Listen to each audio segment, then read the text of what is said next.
Hey, good afternoon, Chatham County. Gene Galin here with the Chatham Journal. I've got Asheebo Rojas of the Chatham News and Record, and this is this week's ChathamNC Sports Roundup. We're doing this every Thursday at noontime. Why? Because the Chatham News and Record newspaper comes out on Thursdays, and Asheebo goes over some of the stories. I do have a correction. If you look at this agenda, I made a mistake.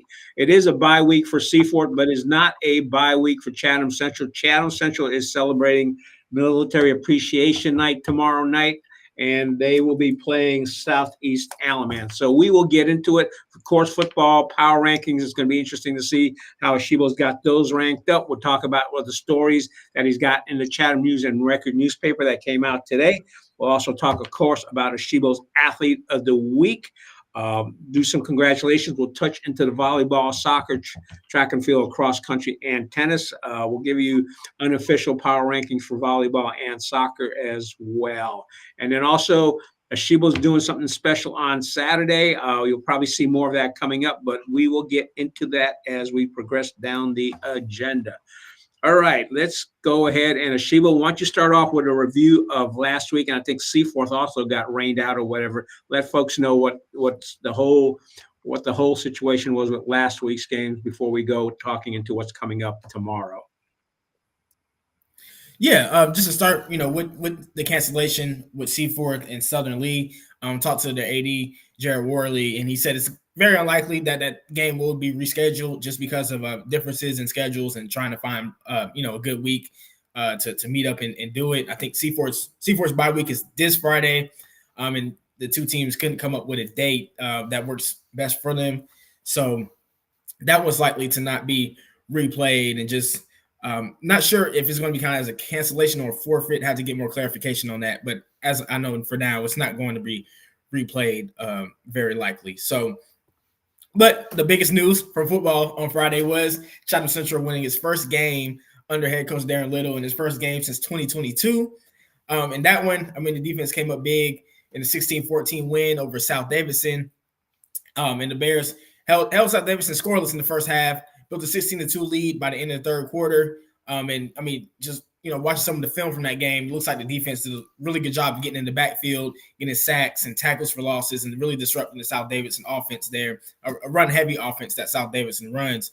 And, yeah, they even connected. Nick Glover even connected with Luke Gaines for a 63-yard touchdown in that game. So they saw some good things on the offense as well. Saw some good things out of the run game with Glover and some of the other running backs also. So all that came together. The Bears finally get over the hump, get their first win. They've been close a couple times the past 2 years, but they finally get it done. And now, just looking ahead, they'll have Southeast Alamance tomorrow for the Military Appreciation Night. A tough game for Chatham Central, but definitely, I feel like last week definitely had to give them a lot of confidence going into this game coming up on Friday. And then we also had Jordan Matthews. They couldn't quite, keep the momentum rolling in their 27-0 loss to Carborough last Friday. And in that one, they got hit with a balanced attack from the Jaguars. Carborough ended up passing for 145 yards and a touchdown. And then on the ground, they went for 165 yards and 3 touchdowns. And, of course, Jordan Matthews, they dealt with some injuries coming out of that game. I think they will be without Kenneth Dula for this Friday, which would be a huge loss, but we'll see. The Cummings team that they're playing on Friday isn't the same Cummings team we saw last year with Jonathan Paylor that ran all over everybody. So, Jordan Matthews, like we said, week in and week out, they bring the physicality that they've brought since week one. They come in the game, establish their run game. They could be straight, pretty set for this game on Friday against Cummings, which I imagine will also be just a run battle on both sides because Cummings will still run the ball very well. They have Jaden Brisky, a junior that's been leading their rushing attack this year. So, yeah, really interested to see Jordan Matthews on Friday. I will actually be at that game on Friday at Jordan Matthews at 7 p.m. So if you guys see me out there, don't hesitate to say hello. And then Northwood, they went up against a really good Union Pines team on Friday. They threw 7 interceptions. Turnovers was a big deal for the Chargers in that one. But nevertheless, just watching the game, they were only down, I think 7-0 at 14-0 at halftime because one of the touchdowns was a pick six. So the defense really did their job, did their best to kind of keep them in the game. It's just offensively, they met a lot of pressure from the Union Pines defensive line, and that really, interrupted a lot of their plays, messed up, Grayson Cox and his ability to get the ball downfield and accurate to his receivers. So, I think it'll be good to see them regroup against Northmoor on Friday. Northmoor, not the same team as last year.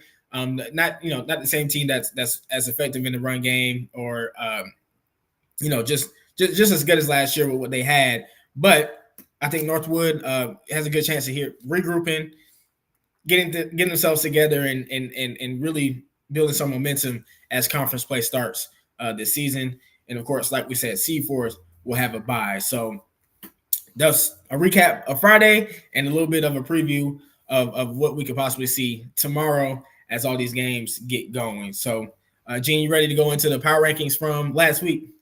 Yeah, just about. But I do want to reference the fact that Chatham Central won their first game. I mean, you remember at the media event, Darren Little, the coach, had mentioned several times that they had played some tough 7-7, and they played higher conference leagues or higher league games. So I think right there, that one win was a good indication that they're going in the direction they wanted to go. And then on JM, you mentioned them coming out tough. It's interesting because, again, going back to the media event that we had over at Seaforth, the coach had mentioned the fact that he's looking to have them play tough. And it's interesting because that video has been up, and I know it's both on Coach Little's videos and Coach Kermit's videos. Folks, those numbers have gone up since they've started playing the season. Right now, both teams are 1-1, which leads into the power rankings, because I know Derek is watching. I can see that he's watching. And Derek, if you're out there JM for Friday, and I know you're going to be there, make sure you say hey to Asheebo and let him know who you are. But let's get into the power rankings, and let's hear what Asheebo's got for the formal Chatham County football power rankings. Go to Asheebo.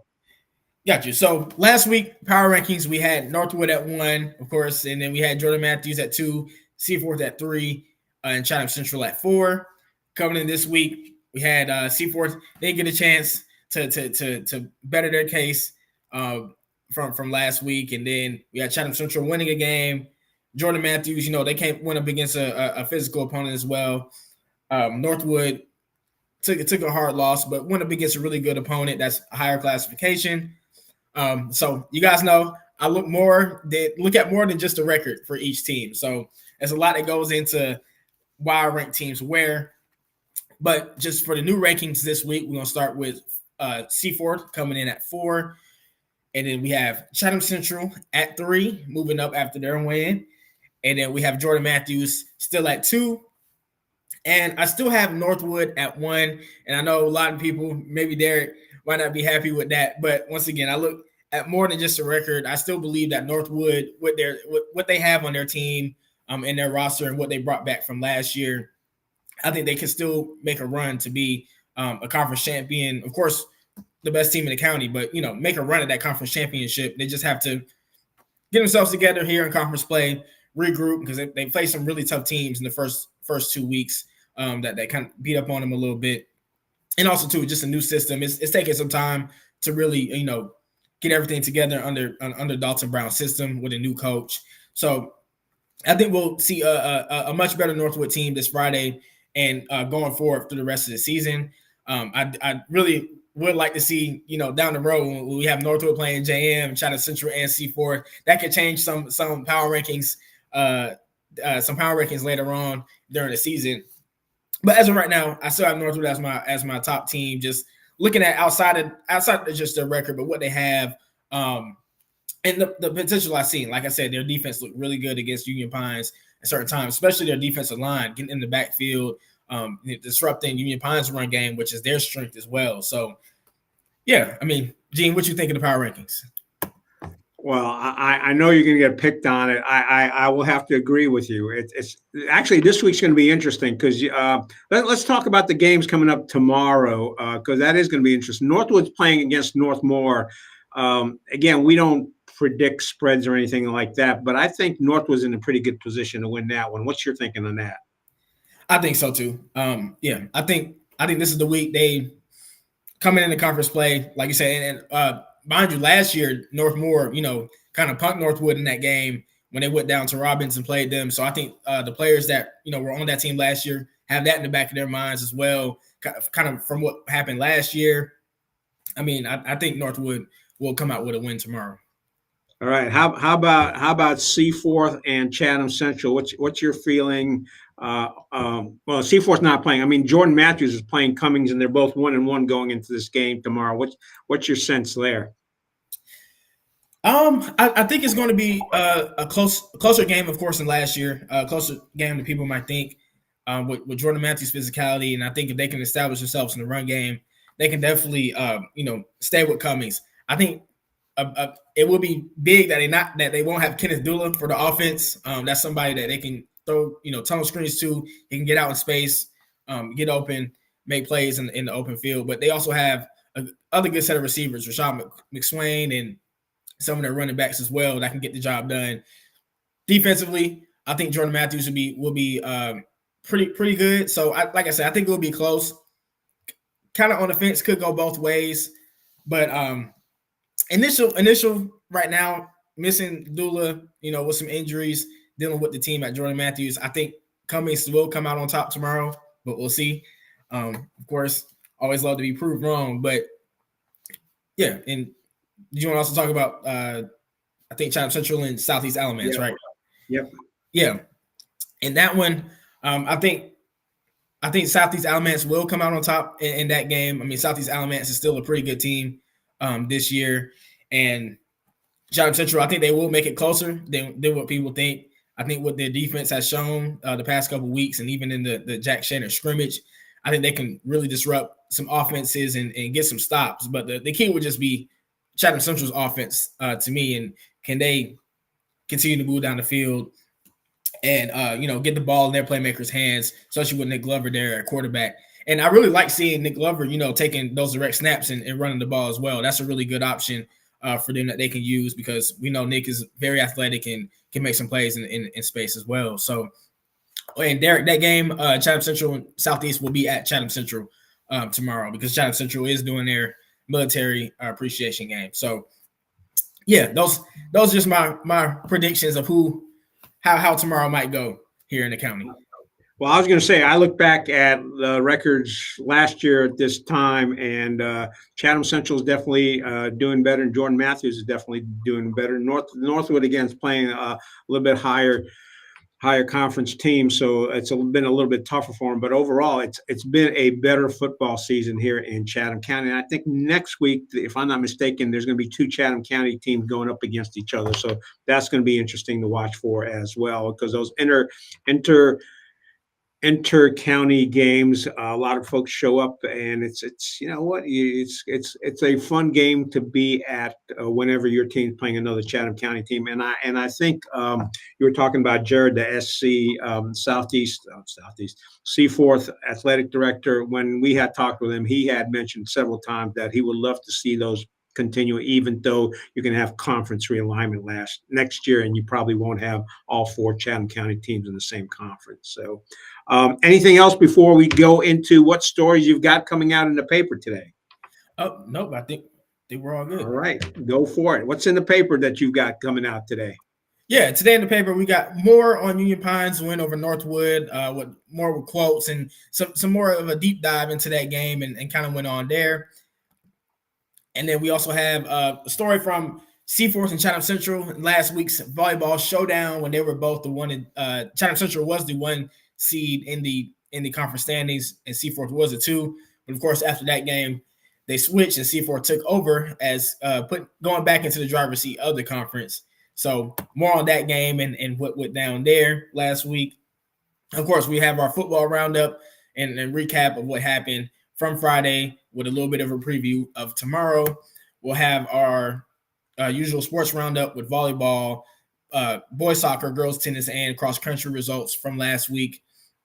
And then we have a story on Brendan Harrington making his return for App State on Saturday. The former Northwood star, getting back on the field after suffering a season-ending injury last year against UNC. And before that, he had another season-ending injury in 2022, also against UNC. So, he's missed a lot of time the past couple of years, coming back for his 6th season as leader on that team. And he talked a little bit with I think Mountaineer Talk on the radio show last week about it. So we went back and listened to it, and and paired that with what he did on Saturday, which was some really good things for the App State defense. And we have more on that story and his return. So that's what we have in the paper this week. And of course, our athlete of the week, which we'll get into shortly. Yeah, I think, again, pick up the newspaper, read the articles on there. You mentioned, Harrington got hurt last year at the UNC game. I was actually there to take pictures, and unfortunately, he got hurt early on, so I did not get any pictures of him in that game, because I know his folks would have loved to have seen pictures of him playing up against UNC at Kenan Stadium, but that just didn't happen. So I'm hoping he stays healthy this year, and I'm hoping he has a good season at App State. App State is one of those schools that, folks talk about all these other football states, but if you think about it, we've got State, Carolina, Duke, Wake Forest, ECU, and App State, along with Elon College and Western Carolina. Western Carolina played well against NC State this past weekend. So a lot of football going on. It's just you don't have one or two major schools. Again, I know there's people that may disagree with that, but there is a lot of good college football going on. And actually, I'm going to jump the gun. We're going to talk about this toward the end of the agenda, but I do want to let folks know that Asheebo is going to be out. I need to point that way. Asheebo is going to be out at UNC covering the UNC game this Saturday. And I do want to note that he's going to be out there, and I already asked him this. He's going to have his X account up, Asheebo R30 up, 38 up during that game, so you can follow along with him. And then he'll have an article coming out in the North State Journal. Hopefully some of my pictures will show up in that edition as well. All right, so we've covered the power rankings on that. Before we go on any further, let me see if I can pop up this picture. You didn't go into athlete. Who is the athlete of the week? Yeah, athlete of the week this week is Sydney Gray from the Northwood's girls cross country team. And Sydney Gray, she did really well in the first conference meet of the season for Northwood this past week on August 26th. And in that one, she finished with the fastest time in the girls' 5,000-meter run with a time of 20 minutes and 50.96 seconds, which was nearly 30 seconds faster than second-place finisher, which was her teammate, Julia Hall. And so, she's already off to a good start after her very stellar year last year, in which she won the Mid-Carolina 1A, 2A Girls Cross Country Conference title, and she earned Conference Runner of the Year honors that season as well.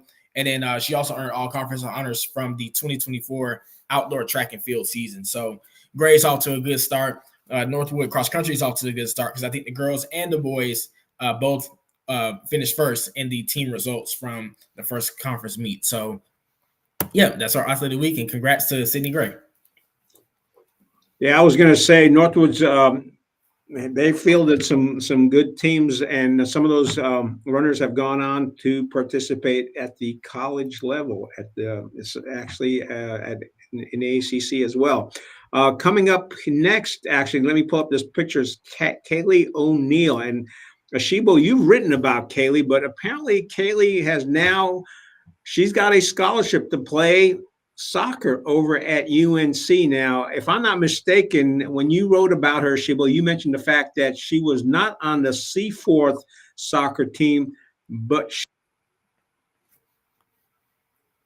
she's not on the Seaforth soccer team. I think she plays club with North Carolina Courage, I believe. But she's really good soccer player from the county that has did some stints with Team USA at her age group and went overseas and won some things with them. So she's a very accomplished athlete here in Chatham County, and congrats to her for earning that scholarship offer and committing to UNC at Chapel Hill. Of course, we know about the Story program and Coach Dorrance, even though he announced his retirement before the season. But just to be recruited by Coach Dorrance and that staff is a really huge accomplishment, really huge honor, and congrats to Callie. Yep, congratulations, Callie. And speaking of soccer, we can go into boys soccer. Give us a rundown of boys soccer. And I know you haven't done an official power ranking, but why not? We're asking for trouble. Let's do an unofficial power ranking after you do a rundown of soccer. Yeah, so starting with last week, we had Chatham Charter and Woods Charter starting their seasons, in boys soccer last week. The Chatham Charter started with a 9-0 loss to Southeast Guilford, and they lost to Cornerstone Charter 8-1 as well. And then Woods Charter, they started with a 2-2 draw against River Mill. And then Seaforth, they, off to a really good start as well. Picked up a 4-1 win over Grace Christian Sanford. And in that one, Nadir Martinez, a name we've talked about a couple of times already this season, he had 2 goals in that game. And then they followed that with a 2-0 loss to Western Alamance. And Jordan Matthews, they came close to drawing and possibly, winning that game against Franklin Academy last week, which is a rematch of, I think, the 4th round of last year's 2A state playoffs when they met. Franklin Academy beat them, I think, 5-0, and eventually went on to win the state championship. So they played them played the defending champions really close last week. They had a game tying goal, I think, waved off in that game. But Northwood, they had the best week of all the teams of last week, going 2-0 during the week. I think they beat Southern Alamance and Northmore in their slated games. So, looking at Northwood, as of Sunday, they were leading the conference. I'm not sure. I haven't checked the conference standings as of today, but we did have the conference standings in there as of Sunday. And then just recently from this week, we had Seaforth tying with Graham in double overtime last night. Graham is is a really good team this year in Mid-Carolina 1A, 2A conference. So be on the lookout for the Red Devils when they play the Chatham County teams this year. And then we had Northwood taking the 6-0 loss to Southeast Alamance. And then Jordan Matthews, last night I was there against Eastern Randolph. They won that one 7-2. And then Woods Charter beat Chatham Charter last night as well, 9-0. And before we get into power rankings, Gene, did you want to say anything about that Woods Charter game or any of the soccer games you've seen so far this year? Yeah, I was going to say I was impressed with the way Woods Charter boys soccer team has played, because you and I last year we went to got to see the girls play in the championship game down towards Charlotte, and actually the girls soccer team at Woods has been strong, made it to the championship game in the last 2 years straight, and the boys have kind of been up and down, but they look strong against Chatham Charter. So I mean, if I'm doing a power ranking on those guys. I know Chatham Charter doesn't want to hear that, but you're down towards the bottom of the thing. They at the half, Woods was up 3-0, and by the time the game was over, it was 9-0. The other thing too, the bench for Chatham Charter had only 1 player, and the bench for Woods had like 6 players. So again, that can be an advantage as the game goes on, and I can see why Woods was able to pull it off in the second half. Also noticed Woods played a little bit more aggressively, had a few better players, and I think as a team played stronger together as a team. A lot of talk between the members, the players on the field, which I think adds when players are talking to each other, kept telling them what each other's is doing. I know Coach was not happy with Woods, and that kind of bunched up sometimes, and he wanted them more spread out. But hey, they won 9-0. So, but yeah, what's your unofficial power rankings for the Chatham County teams? Unofficial as of right now, I have, of course, I have Chatham Charter coming in at 5. I have Woods at 4. I think the season just is really just starting for Woods. So I want to see how they do a little bit more games under their belt as the season goes on. And then Jordan Matthews coming in at 3. They're starting to pick up some steam. Last night they won their 3rd game out of their last 4. So with a young team starting to pick up some confidence before conference play, Jordan Matthews could rise a little bit more during the season, but right now I got them at 3. And then I got Northwood at 2, coming in at 2. I really like what I saw from them in their first game. I know it was a tough loss to Southeast Alamance last night, but Northwood, an older team with some experience. I like what I've seen so far from them. And Seaforth, I got them at 1. They played a tough schedule so far in a really tough game with Graham last night. And I haven't seen him in person, but, I mean, just knowing what they brought back and also the addition of Nadir Martinez from last year's JV team, I think has really worked for them early on. And they've really put some points up this year and did some good things. So that's my kind of unofficial power rankings of what I'm thinking the soccer landscape looks like in the county right now. Yeah, I would agree with you. I'm a little surprised about JM, but again, as you mentioned, JM's young, and Coach Paul will work on that during the season. So these rankings, unofficial rankings, may change during the season. Seaforth, when I have seen them play, and they've got the same style of play they did last year. The players have bought into it, as you mentioned. Martinez is on the team; he's a strong player. I think he was your player of the week last week. And they control the ball, and they can control the tempo. So I don't think there's going to be any games that are going to get away from them this year. They may not win all of them, but they'll be very competitive any game they play. And again, Woods Charter, yep, and Chatham Charter, I agree with where you placed them. So I guess we're now ready to go into volleyball. So what's going on with the volleyball scene? Yeah, so last week in volleyball, of course, we had the big showdown between Seaforth and Chatham Central, as we talked about, and there's more on that game and its own story for this week. But we had Woods Charter winning their first battle with Chatham Charter 3-1 on the 27th, and then they got back to 500 with a 3-1 victory over Oxford Prep on the 29th. And then Seaforth also continued their pretty good week last week by beating Northwood 3-0 on the 27th as well. And once again, like I said, we have the conference standings from Sunday. Not really sure where they are as of right now. I know Seaforth is leading the Mid-Carolina 1A, 2A conference. But yeah, I mean, volleyball, we got Seaforth, of course. I think they're 6-1 this year, off to a really good start. Chatham Central is still off to a good start. I think from last night, actually, I got some scores from last night. Chatham Central did lose to Lee County last night 3-1. We had Seaforth beating Southeast Alamance 3-0. But we will have we also had Eastern Randolph beating Chatham Charter 3-0. And we'll have Northwood and Chatham Central tonight. That will be, I think, at Northwood. So a big county intra-county game there.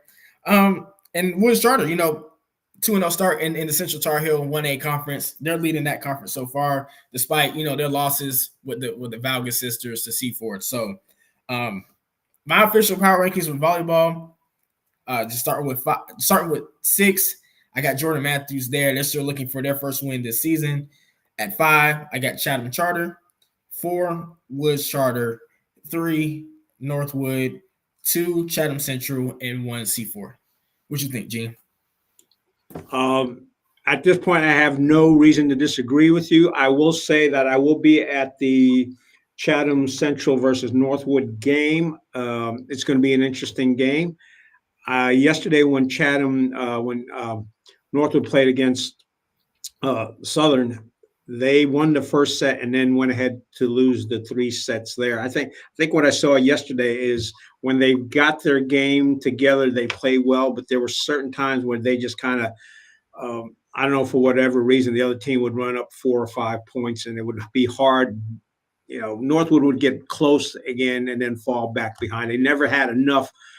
Whatever, I don't know what it is. I just take pictures, but they came up kind of short. So yeah, I think that game tonight's going to be interesting. What's your feel for tonight's game between Chatham Central and Northwood?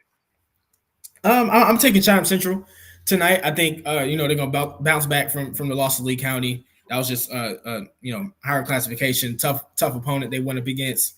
And I mean, with their front, that's an older team they have at Chatham Central, full of seniors and juniors. Led by Kaylee Dodson. Some of the other players they have shown to be really good. Even in that Seaforth game last week, I mean, they really hung with Seaforth in that first set. So I think Chatham Central bounces back and comes out strong with a win against Northwood tonight.